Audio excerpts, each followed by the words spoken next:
James? With Purdue having Spike, does that kind of alter or change how you guys game plan for them since he's been here for so long? Yeah, I don't know what what he will share or what Matt asks him, and hopefully that is that's it's always a concern of coaches. One of my concerns about it in this league, transferring within, but it's a real issue, and we got to make sure that we'll see how much they understand or what they do. Matt's pretty smart. We've coached against each other now for 10 consecutive years. I don't think Spike's going to tell him too much new. And we change like the wind anyhow, so we've changed a lot of our calls over time. So who knows what they can bring over. And then Caleb Swanigan's a walking double-double. I mean, you're not really going to be able to stop him, but I mean, what's the key? Maybe slowing him down. Well, what he's added now, last year when we played them, we did not guard him in the perimeter. We tried to double as much as we could, or just clog up the paint with his man. The guy who's guarding him now, he's becoming an elite three-point shooter. So he's just tough. You got to hope that ball doesn't bounce his way because he gets his hands on it, it's over and it's in. But he also is he's an excellent passer. And there's a lot of it's very difficult to defend him. I think he's very much like Nigel Hayes with just shooting the ball better from the foul line and from the perimeter. So it's tough for us to defend. Over here with Mint. Kind of going off that, Isaac Haas.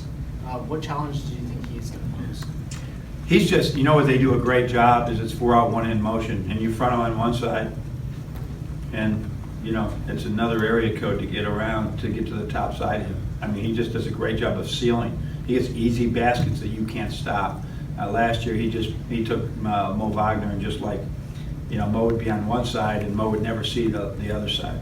So he's just so big, and he's got such good hands, and he draws fouls. He's a good foul shooter. That's a concern for us, and we'll have to do the best we can to make sure he doesn't get easy baskets, but he will. Brendan?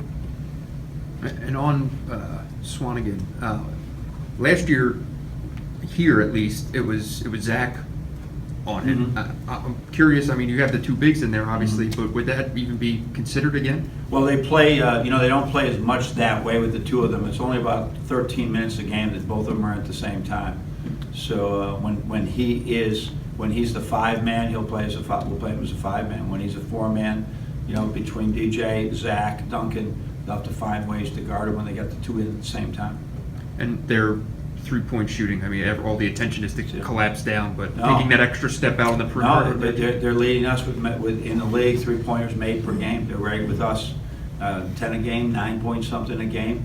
So no, that's and the client hit 2 threes against Penn State that really were the daggers to help them beat Penn State.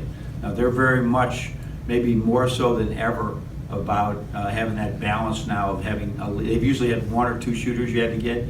Now they got really at times 5 shooters on the perimeter and 4 when Haas is in. It's a real concern to be able to guard both.